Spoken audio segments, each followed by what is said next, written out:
Bienvenue dans ce quatrième module de notre parcours analyste site. Ce module se consacre sur les analyses spatiales. Nous allons voir par exemple comment se servir des outils d'analyse des réseaux, des ondes d'échalandise et tant d'autres.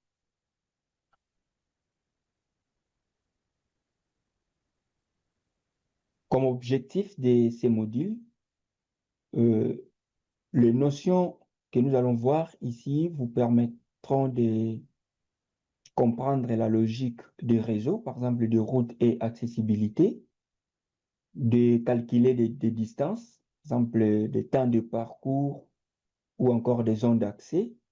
Vous serez capable de délimiter une zone d'échalandise, par exemple les aires d'attraction d'un site ou des zones d'impact.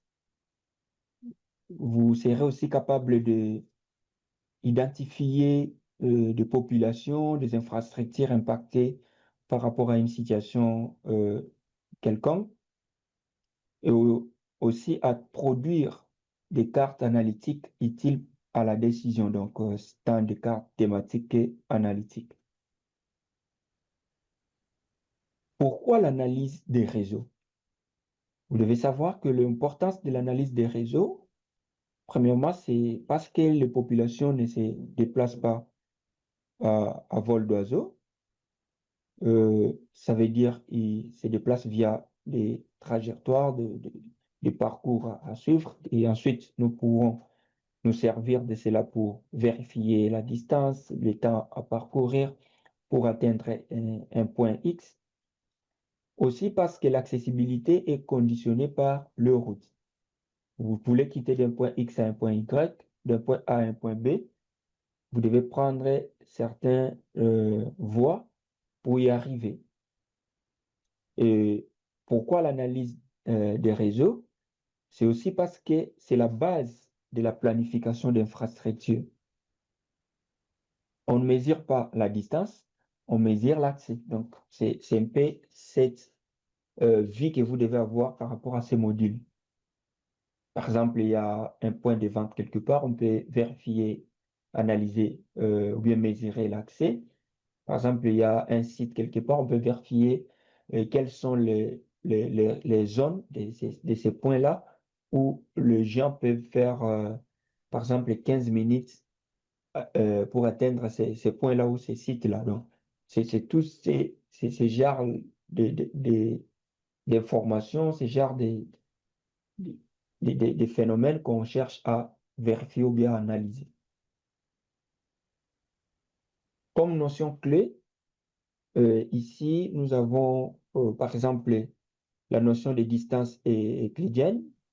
Ça veut dire que c'est la distance en ligne droite et qui est des fois rarement réaliste parce que même le route ou les rivières, c'est rare de les avoir en ligne droite. Ensuite, nous avons la notion des distances réseau. C'est la distance le long des routes qui est réaliste, terrain, parce que là, on voit vraiment la réalité. Nous avons la notion des zones d'échalandise, qui est l'aire dans laquelle un service attire des usagers. Donc, nous allons aussi voir comment on peut le calculer. Nous avons la notion des isochrones, qui est en fait la zone atteignable en X minutes ou selon le temps, le timing déterminé. Donc, ce sont les différentes notions clés que nous allons un peu voir au courant de ces modules. Comme outil utilisé pour l'analyse spatiale, nous avons le logiciel QGIS, qui a comme fonction de faciliter l'analyse réseau ainsi que des zones tampons. Et il y a certains plugins ou modules qu'on peut utiliser dans ces logiciels-là. Nous avons le Network Analysis, donc analyse des réseaux. Nous avons Processing Toolbox, donc la boîte à outils des traitements où on peut retrouver pas mal d'extensions ou de plugins. Nous avons OSM, donc OpenStreetMap, qui a la fonction de nous fournir les réseaux routiers parce que OpenStreetMap, c'est le plus grand projet de la cartographie participative au niveau mondial, où l'idée derrière est que chacun avec sa connaissance locale, puisse cartographier le monde, puisse contribuer à la cartographie du monde. Et comme plugin, au niveau de QGIS ou de OpenStreetMap, nous avons QuickOSM, qui est un plugin ou une extension développée qui permet d'extraire des données de la base de données OpenStreetMap directement dans le logiciel QGIS. Nous avons aussi Overpass qui permet aussi d'extraire des données de la base de données de OpenStreetMap via certains scripts SQL ou autres. Nous avons des logiciels ou extensions PG Routing qui est vraiment travaillé à partir de PostgreSQL et qui est optionnel. Donc, si on ne l'aborde pas directement dans ces modules, on pourra l'aborder lors de nos sessions de masterclass où nous découvrirons certains projets concrets afin de mieux accompagner la compréhension de ces parcours d'analyse SIG. Nous partagerons les expériences ainsi que de bonnes pratiques sur le métier d'analyste SIG. Et l'outil PG Routing permet de faire des calculs avancés des réseaux et c'est basé sur le plugin ou encore le module PostgreSQL et PostGIS. PostGIS qui est l'extension spatiale de PostgreSQL comme système de gestion de base de données. Voilà, nous allons évoluer. Parlant de la construction du réseau routier, ici, si on peut d'abord ici présenter du côté le logiciel QGIS, de quoi il s'agit dans tout ce qu'on a dit là. Donc, au niveau de QGIS, comme vous pouvez voir là, comme on fait d'habitude une démonstration, on parlait des fonds OpenStreetMap qu'on peut ajouter comme ça.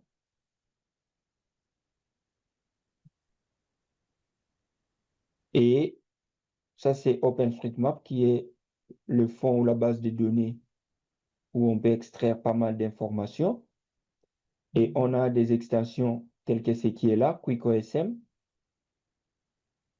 Voilà, qu'on connaît déjà parce qu'on l'a déjà expérimenté, qui nous permet à extraire des données à partir de OpenStreetMap. Et nous avons le système parmi les outils à utiliser dans ces modules. Nous avons PostgreSQL qui est là, un système de gestion de base de données avec l'extension PostGIS qui prend en compte la partie spatiale. Donc, lorsqu'on a une base de données sur PostgreSQL, à partir de QGIS, via cette interface, on peut venir faire la liaison de notre base de données. On découvrira parmi nos masterclass aussi. Donc, on remplit les informations qui est là et puis on valide la connexion. Et à partir d'ici, on pourra prendre des données dans notre base de données de PostgreSQL et l'importer dans QGIS pour faire la suite de nos analyses, comme nous les récupérons des fois avec GeoPackage. Donc, voilà. Et pour PG Routing, ça veut dire on peut l'ajouter comme extension. Si on est au niveau de QGIS, si vous venez sur le menu extension, installer, gérer les extensions. Ici, si on fait la recherche de PG Routing, permettez. Voilà, ici, nous retrouvons l'extension qu'on peut installer et ensuite l'utiliser. Donc, comme promis, nous découvrirons comment utiliser cette extension via nos masterclass. Voilà, donc je disais, en ce qui concerne la construction du réseau routier, ici, cela nécessite d'importer des routes OpenStreetMap dans votre projet QGIS ou votre projet SIG, de faire le nettoyage des attributs, par exemple, faire en sorte d'avoir un champ type, un champ état, de convertir en graphe des nez et des arcs, et puis de définir par exemple le coût, donc distance, vitesse moyenne selon le type de route, ainsi que l'accessibilité saisonnière. Donc, si on n'a pas le réseau routier, on peut le constituer via QGIS. Donc, si on peut voir la démonstration, par exemple, comme ça, supposons on veut constituer le réseau routier de cette partie de Kinshasa, on peut venir juste prendre avec notre euh, extension qui permet d'extraire des données de la base de données de OpenStreetMap comme ça. Nous venons sur le requête rapide et ici, nous allons faire la recherche des routes. Voilà, nous allons prendre les routes. Et pour la zone à considérer, nous allons prendre une prise du Canva. Et comme expliqué dans nos sessions précédentes, on peut venir dans montrer la requête. Donc voilà la requête à utiliser pour extraire des données. Et là, nous allons augmenter à 90 secondes. Et après, nous allons cliquer sur exécuter la requête. Et là, ça va extraire juste les routes de cette partie, de cette zone. Voilà, c'est fait à 100%. Et si nous venons ici, nous voyons qu'il y a routes qui sont là. On peut emmener en dehors de ces groupes. Et si on amène aussi les fonds de carte en dessous, on peut désactiver le fond de carte. On voit que nous avons le fichier de routes qui ont été exportés, extraits de la base de données de OpenStreetMap. On peut désactiver le point. Et ici, si on fait clic droit, ouvrir la table d'attributs, on va retrouver certaines informations concernant cette route. Et c'est là où on nous parlait de comment préparer notre réseau. Si nous pensons que comme ça, c'est bon, nous pouvons, on voit que c'est tellement long, nous pouvons venir ici,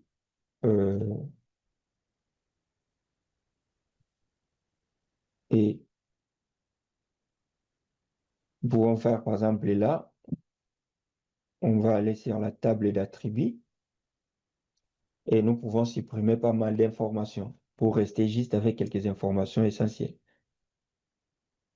Pour ça, nous allons activer mode édition, venir sur supprimer les champs et commencer à supprimer pas mal de champs qui sont là. Nous allons encore revenir là.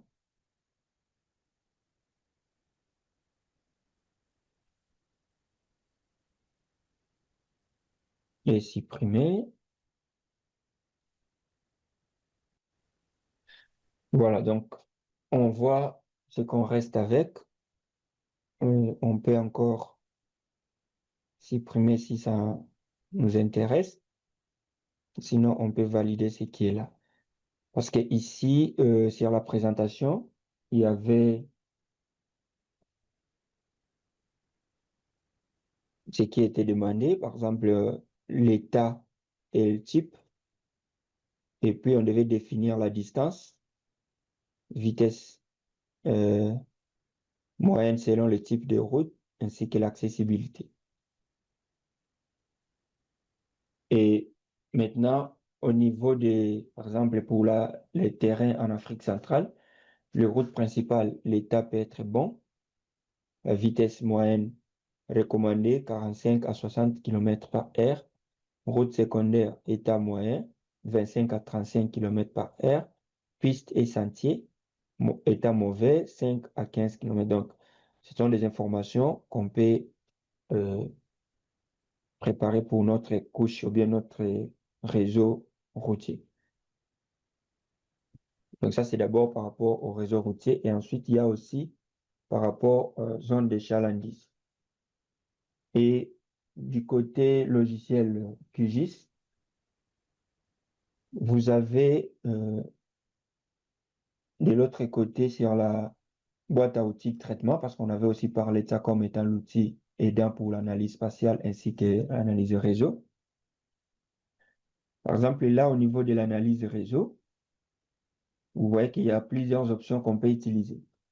Par exemple, on peut vérifier le chemin le plus court, euh, les chemins les chemins les plus courts, ça veut dire de la couche vers le point.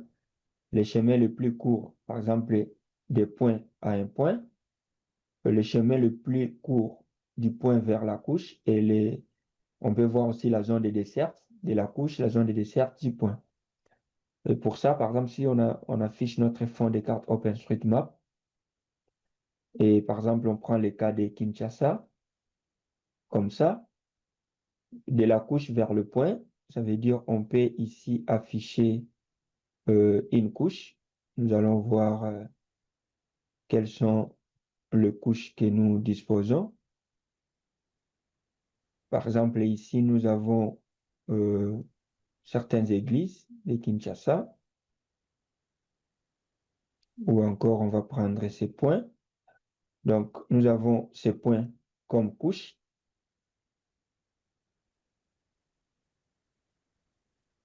Et là, je vais essayer un peu de sélectionner certains points. Supposons ceux qui sont là. Donc, nous allons prendre l'outil de sélection et sélectionner ces points. Maintenant, après les avoir sélectionnés, euh, on peut vérifier le chemin le plus court de de ces couches-là vers un point. Et pour ça, comme on va prendre juste le couche sélectionné, donc ici on prend les points qui sont là, nous allons faire double-clic ici.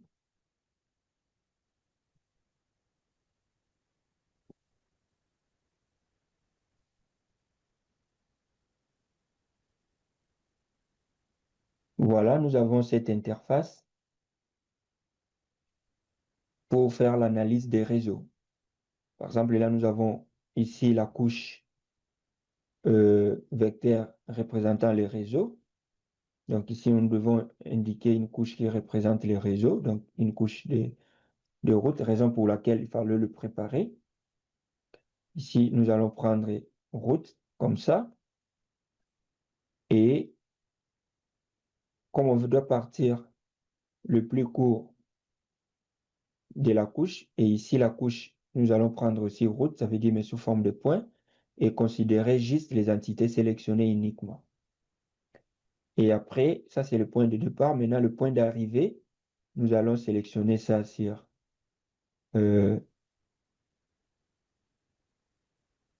nous allons sélectionner ça sur notre carte. Par exemple, le point d'arrivée, on va considérer ici.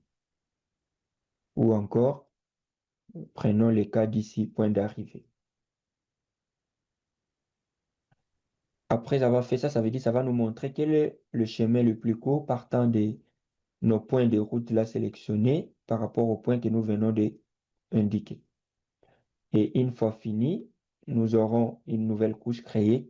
Si on veut que ça ne soit pas temporaire, nous pouvons l'enregistrer comme un fichier.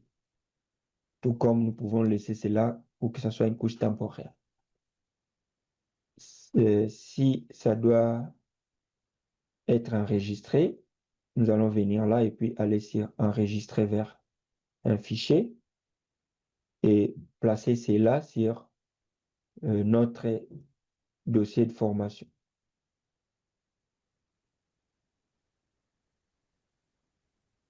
Par exemple, là, nous avons chemin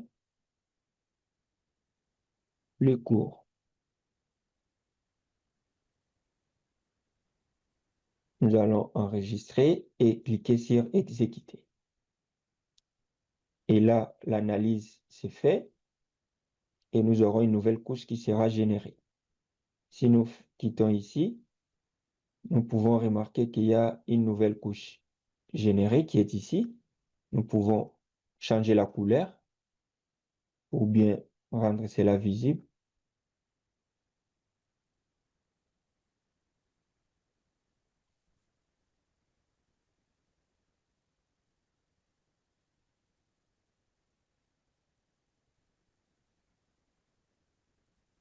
Nous allons mettre en rouge.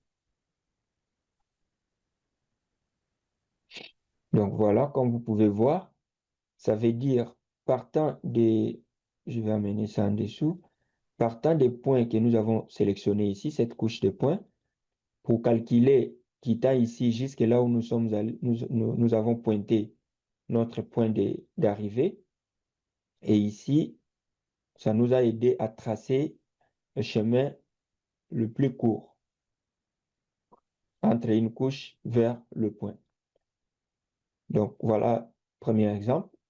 Par exemple, vous avez, sur le cas pratique, on prend les cas, vous avez une couche de ménage ou bien une couche d'habitation, et puis vous voulez vérifier parmi ces habitations-là, quel est le chemin le plus court pour arriver vers un site, vers un point d'approvisionnement ou autre. Donc, on peut utiliser de telles fonctionnalités. Avec le chemin le plus court des points à point, ça veut dire ici, on peut faire double-clic. Il est toujours important d'indiquer la couche qui sera considérée comme route, donc la couche qui représente les réseaux. Et là, après, ici, vous avez aussi la possibilité de choisir est-ce que vous voulez le type de trajet à calculer, est-ce que c'est le plus court ou le plus rapide. Le plus court, c'est par rapport à la distance. Le plus rapide, c'est par rapport au temps. Si on prend le plus court, là, vous devez maintenant indiquer quel est le point de départ et quel est le point d'arrivée. Et les deux doivent être des couches. Par exemple, là, vous dites comme couche, comme point ici, je vais prendre ici, point de départ, ou encore point de départ ici, et puis point d'arrivée, parce que ça doit être entre deux points. Point d'arrivée, on va prendre par exemple ici. Et après avoir fait ça, cette fois-ci, on ne va pas enregistrer. On va laisser une couche temporaire. Nous pouvons cliquer sur exécuter.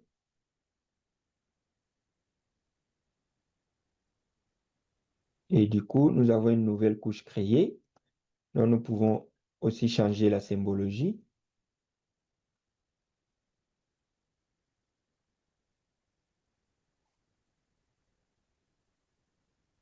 Nous appliquons et validons. Et voilà. D'ici, si vous quittez ces points jusqu'au point qui est là, ça veut dire le chemin le plus court à prendre est ce qui est tracé là en mauve par rapport à faire ce qui est là.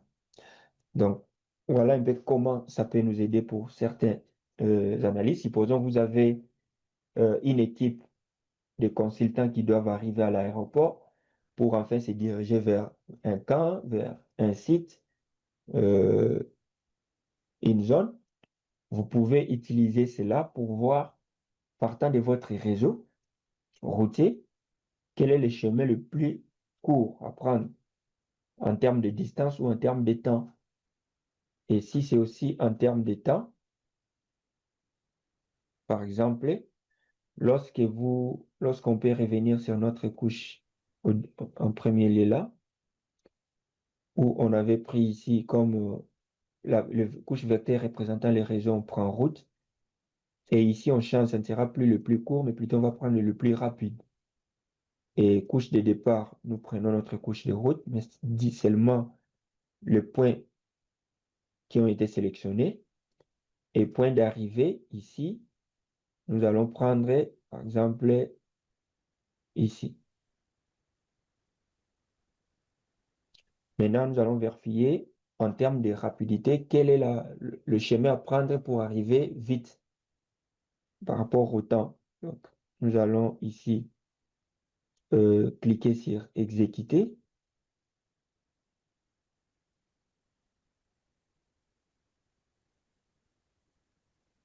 Et là, nous avons une nouvelle couche créée. Nous pouvons aussi changer la symbologie.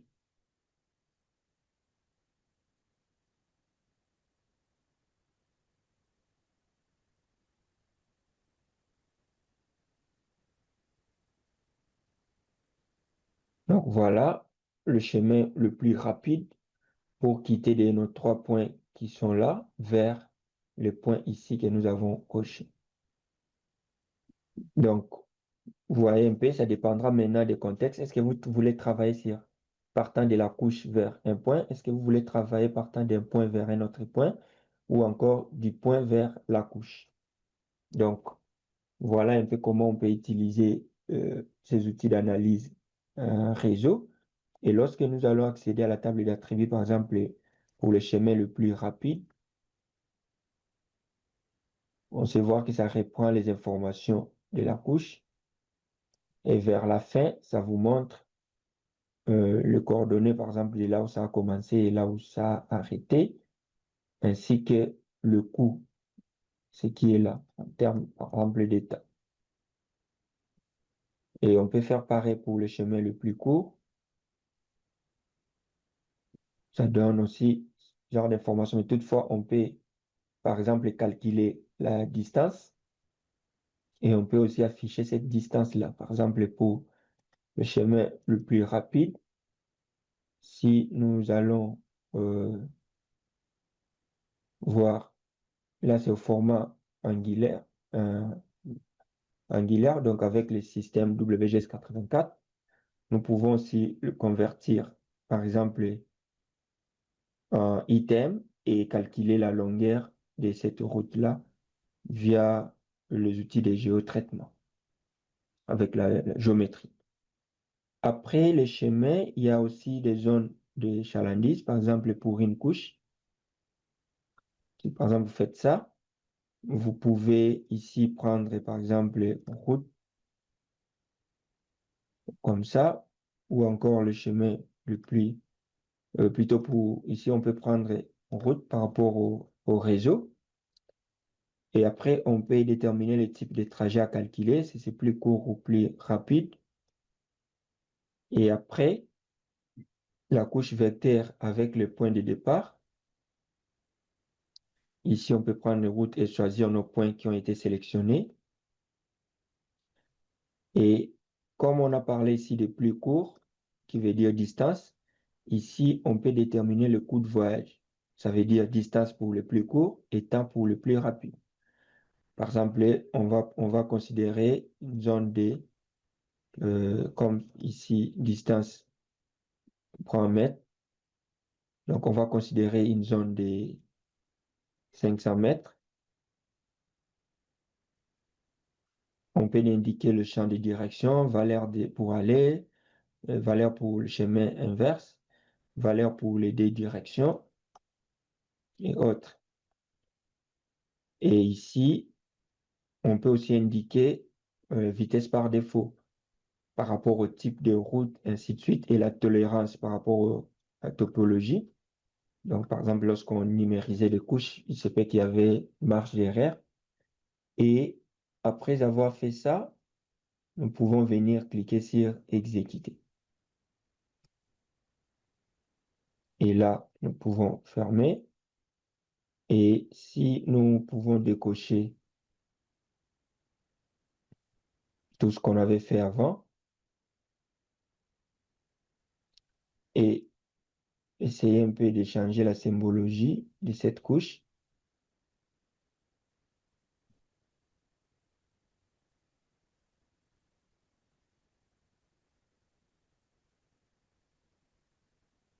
Donc, voilà ce qu'on retrouve ici, qui n'est pas vraiment trop significatif. Et là, on peut aussi faire la zone de dessert par rapport au point. Et ici, nous avons comme couche réseau les routes qui sont là. Et là, on peut prendre des plus rapides. Le point de départ, ici, on va le cocher à partir de notre carte. Par exemple, le point de départ, c'est ici, ou encore ici. Et maintenant, on peut déterminer le temps. Par exemple, quelles sont les zones qu'on peut atteindre dans, supposons, 30 minutes. Parce que comme là, on est plus rapide, ça veut dire on va considérer le temps. Et une fois fait, on peut ici exécuter,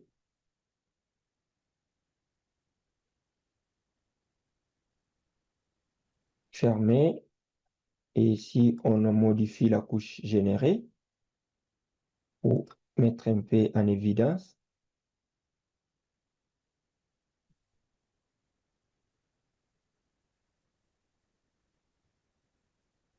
Et voilà ce que ça génère. Donc, ça veut dire, c'est toutes ces routes qu'on peut, à partir de toutes ces routes, on peut atteindre ces points en 30 minutes. Et maintenant, il faut prendre en compte aussi d'autres contextes. Ça veut dire on peut ajouter pas mal de paramètres et pas mal d'indicateurs dans ces analyses. Par exemple, prendre en compte l'état de la route, ce qui était demandé avant, prendre en compte le type de route, parce que les routes principales, secondaires et euh, routes locales, on n'a pas, par exemple, les mêmes informations concernant la vitesse, ainsi de suite. Donc, ce sont les analyses qu'on peut faire. Ça, c'est avec des données, les outils ou les extensions directement intégrées dans QGIS. Mais il y a aussi des extensions qui permettent à faire certaines analyses des, des réseaux ou des zones d'échalandise qu'on pourra aussi discuter lors de nos sessions pratiques et aussi lors dans les modules ou supports ou ressources qu'on va mettre à votre disposition. Il y a par exemple des extensions, donc vous pouvez faire la recherche des isochrones.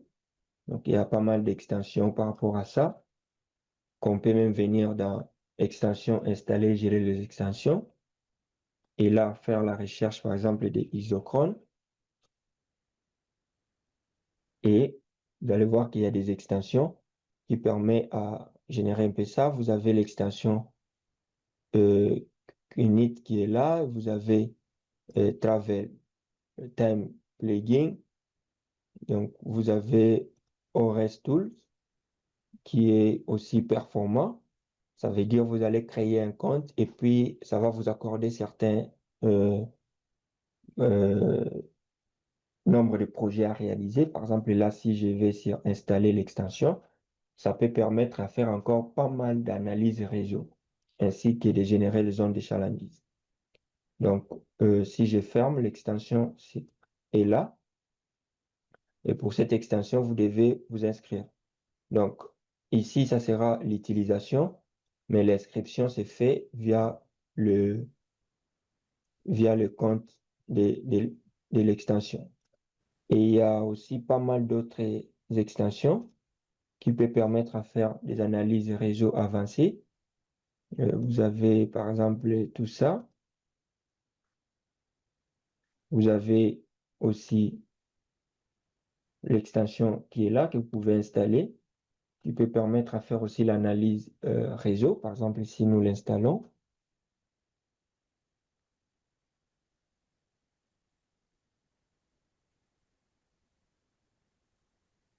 Il y a aussi Travel Time qu'on peut aussi installer. Et vous allez voir que ces extensions disponibles, vous pouvez ensuite les utiliser.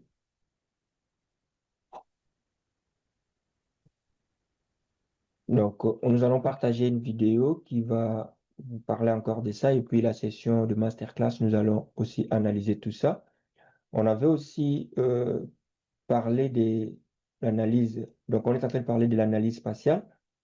Et j'espère que vous avez une idée sur ce qui était dit l'autre fois, sur une zone, comment on peut avoir les informations, tout ça. Par exemple, supposons on avait besoin de voir euh, les chemins le plus court ou le plus rapide. Et après, toujours sur cette partie, on peut décider, par exemple, rester juste avec le chemin en question comme ça.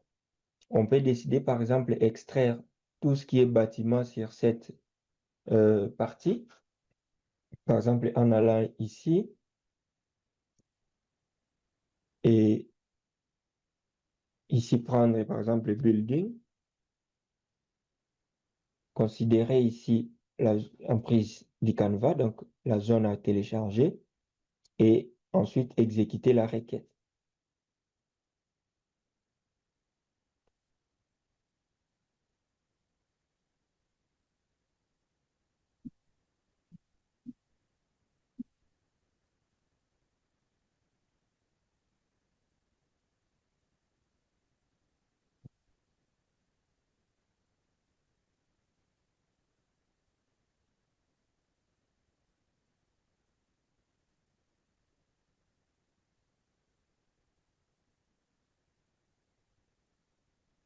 Voilà, nous sommes à 100%, nous pouvons fermer. Nous voyons que nous venons de télécharger tout ce qui est bâtiment disponible, ça veut dire dans la base OpenStreetMap pour cette zone. Et là, supposons on vient maintenant sur notre résultat des chemins le plus court ou le plus rapide et dans l'idée de voir quels sont les bâtiments qui se trouvent sur ces tronçons-là, cet itinéraire. Supposons on veut conseiller à quelqu'un quel emplacement il peut au moins préférer pour louer un appartement, ce qui lui permettra d'être sur une route où il a l'accès rapide à un aéroport ou à un site, un lieu de travail, ainsi de suite. Donc, les analyses peuvent être dans plusieurs sens, mais au moins vous avez une idée sur comment utiliser ces outils. Par exemple, là, on peut venir sur la couche chemin le plus court là. On peut faire enregistrer sous pour changer le système de coordonnées, le faire quitter en degrés vers mètres, ou encore on peut utiliser l'outil Repro, donc la réprojection, l'outil réprojecté qui est là, ou encore venir juste ici, exporter, sauvegarder les entités sous et profiter de là pour changer le système. Prendre par exemple les, les systèmes local par rapport à la zone de Kinshasa et ensuite enregistrer euh, cette couche dans la base de données de notre dossier d'exercice.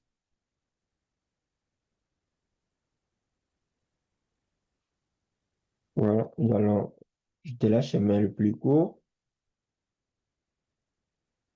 euh, faire la différence. Nous allons écrire D et valider. Et maintenant, nous allons créer une zone tampon.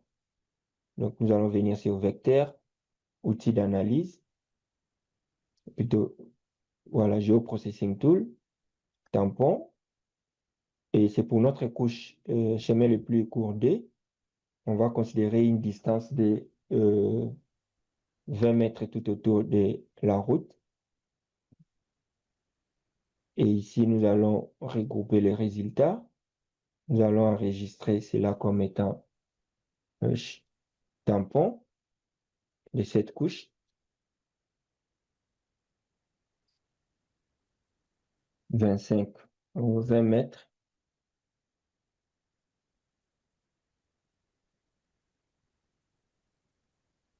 Et maintenant, ce que nous allons faire, nous allons sélectionner tout ce qui est bâtiment qui intercède avec cette zone tampon de 20 mètres. Donc pour ça, nous allons venir sur ici, au niveau des boîtes à outils de traitement, faire la recherche des sélections. Voilà, nous allons prendre sélection par localisation.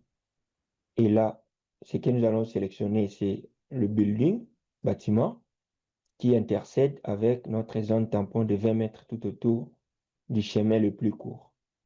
Et là, nous allons exécuter. Et si nous pouvons zoomer ici,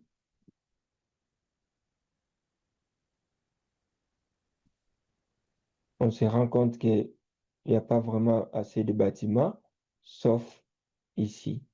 Voilà là quelques bâtiments qui intercèdent. Et ici aussi, bâtiments proches de notre zone tampon.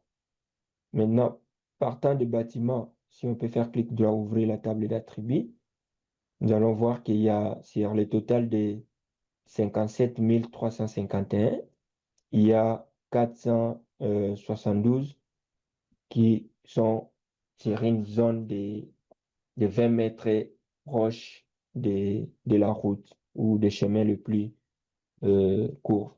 Et là, on peut voir le type de building en question. Nous avons des églises, appartements, ainsi de suite, résidentiels. Et comme l'idée derrière était, par exemple, de choisir la résidence pour un partenaire, pour un client, on peut encore filtrer le bâtiment qui ont été sélectionnés. Donc, sur le 472, on peut venir encore au niveau de building. Comme ça, on fait clic droit, ouvrir la table d'attributs. Et là, on va effectuer encore la sélection partant de ceux qui ont été déjà sélectionnés. Donc, on va venir sur sélectionner les entités par expression. Et ici, l'expression, on va utiliser le champ building parce que c'est là où ça contient le type de bâtiment. Et on va écrire égal. Venir de l'autre côté, cliquer sur tous unique pour voir quels sont les contenus du champ ou de la colonne building. Et là, on va juste sélectionner résidentiel parce que on cherche des appartements ou des maisons. On prend résidentiel et on ne va pas cliquer sur sélectionner des entités. Sinon, ça risque de sélectionner tout ce qui est résidentiel parmi les bâtiments qui sont là. Mais nous, on veut extraire le résidentiel parmi les bâtiments qui se trouvent à 20 mètres de notre route. Donc, ça veut dire partant de la zone tampon du chemin le plus court. Pour ça, nous allons cliquer sur une petite flèche à côté et venir cliquer sur filtrer la sélection actuelle. Donc, partant de la sélection actuelle qui est de 472, on va maintenant filtrer tout ce qui est résidentiel. Dès que nous cliquons là, on se rend compte qu'il n'y a plus rien. Donc, il n'y avait pas de résidentiel parmi tout ce qu'on avait sélectionné là. Mais s'il y en avait, ça allait les filtrer pour rester juste avec ça. Donc, si je peux continuer encore, je peux faire ça. Zone tampon.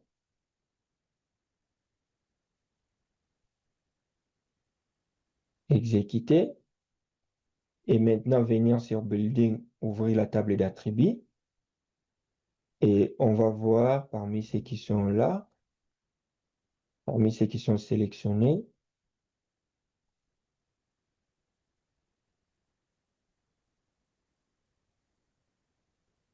et montrer que les entités sélectionnées,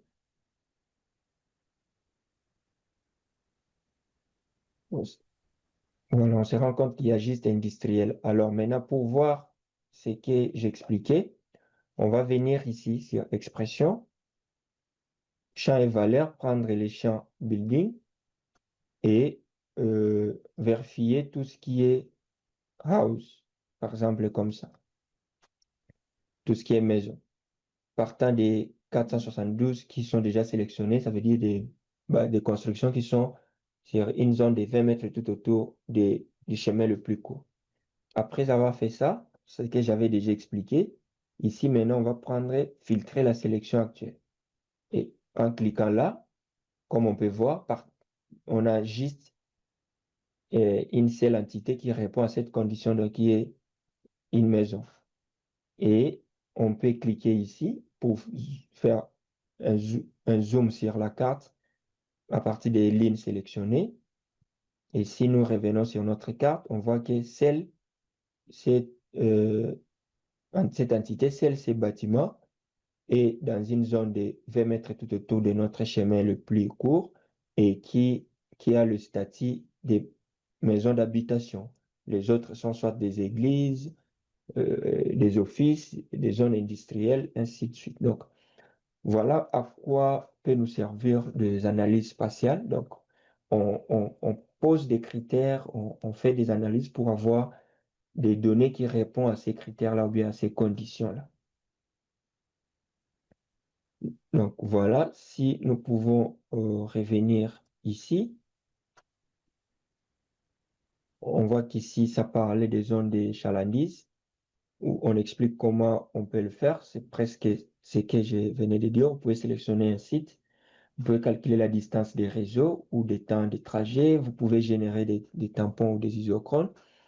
Les vidéos vous seront partagées, mais après, on reviendra vers ça pour voir sur le plan pratique comment on peut l'appliquer. Mais toutefois, il y a déjà une vidéo du géomarketing où on a vraiment bien appliqué cette notion qu'on va partager avec vous.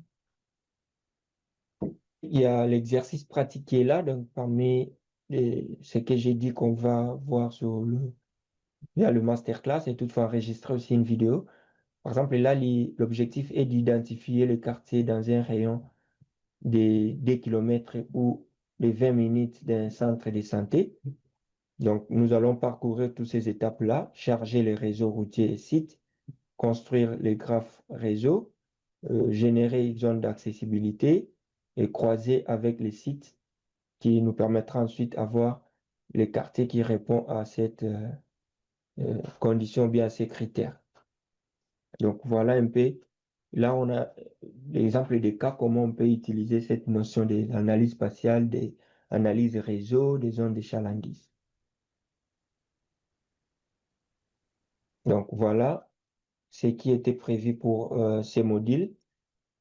Il y a l'enregistrement qui vous sera partagé ainsi que la vidéo qui explique comment on peut appliquer les isochrones ainsi que le choix par rapport à un point spécifique qui répond à certains critères avec des analyses spatiales.